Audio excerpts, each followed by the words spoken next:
দেখুন আমি কিভাবে তাল পুরি বানাচ্ছি।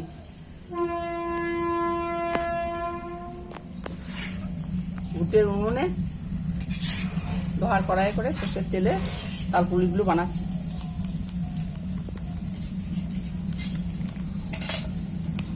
এতগুলো তাল পুরি হয়েছে, এখন আবার ভাজছি।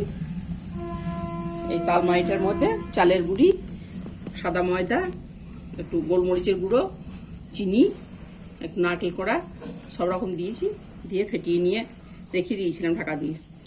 দিয়ে এবারে 1 ঘন্টা পরে এগুলো আবার ভাজছি।